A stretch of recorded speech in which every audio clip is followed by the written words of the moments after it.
Hello, Lopes for Literacy community. This is Dr. Katie Sprute, and I wanted to come join you today to celebrate Audiobook Appreciation Month. So, just press play. June is Audiobook Appreciation Month. And the reason why I enjoy audiobooks so much is that it allowed me to continue to enjoy reading for fun while I was in the midst of my studies and completing my doctorate and writing my dissertation.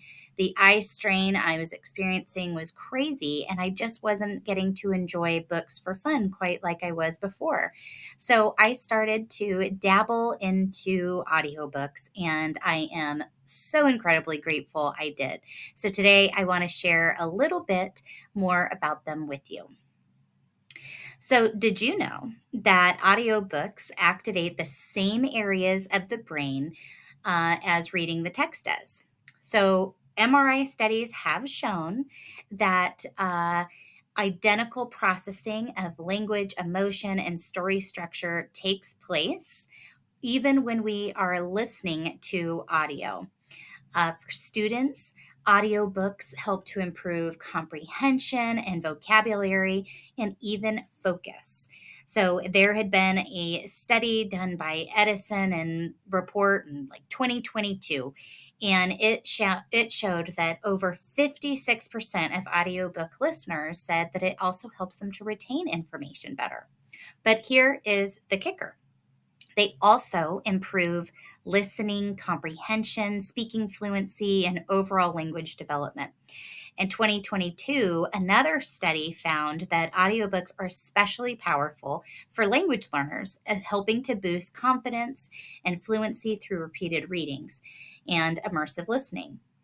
Audiobooks are also a game changer for reluctant readers. And this one's important for me, having been a classroom teacher for many years and a special education teacher.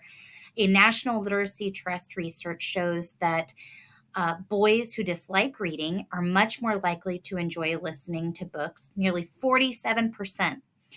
Even better, 1 in 5 young people say audiobooks have sparked their interest in reading. And being a member of the Lopes for Literacy Committee, I am all about that.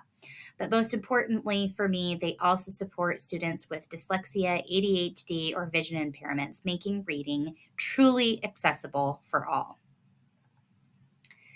Now, you might wonder where you find audiobooks. And you may be one of those people that say you prefer your e-reader or print books, as that's very common. In fact, most adults say that they prefer their e-reader or the other books. But for about 1 in 3, the issue is access, meaning that some can't afford audiobooks. Others say they don't have a device to listen to or are simply unsure how to get started. So that's why I wanted to share some easy, affordable ways to access audiobooks, starting with the free app Libby, which is the one that I use all of the time. I read multiple books a week.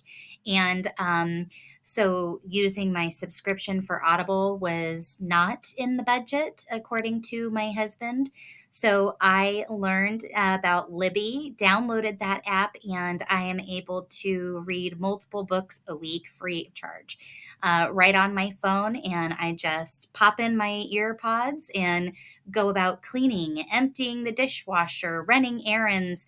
And it's a great way for me to enjoy reading. So I encourage you to check out that one. Audible, you can get a free trial. You can also do a monthly subscription.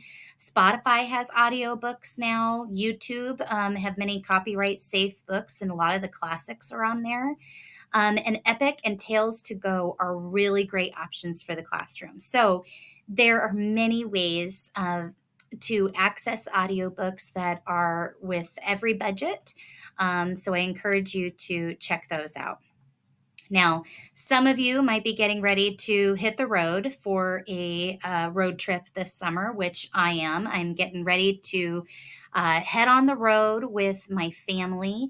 And so these are some of my selections that I'm going to be recommending to my elementary and middle schooler. So this first one is for my elementary age child. And so Charlotte's Web, I mean, it's just a classic. It's so wonderful. And then when I taught elementary school, A Tale of Despereaux was one that many of my students loved, and Henry Huggins. So I think my daughter would really like those. And then one that I've heard some really great things about is My Father's Dragon, that has some like short chapters, and it's really great for young listeners. So I might be looking into downloading those for her this summer. Now, for my other daughter, some recommendations that I'm looking at, she's going to be going into middle school.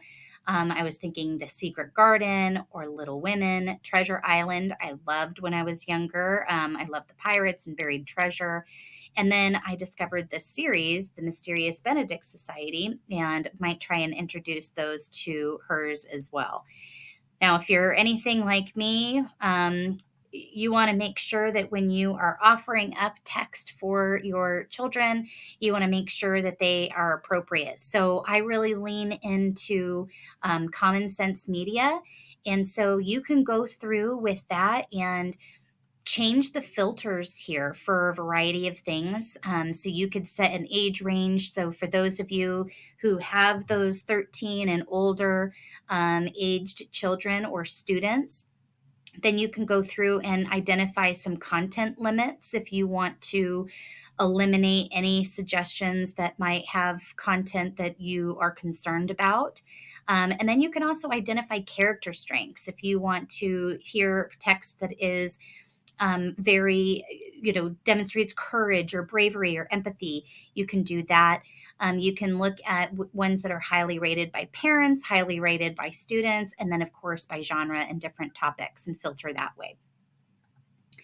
So this June, let's celebrate stories that speak to you, literally.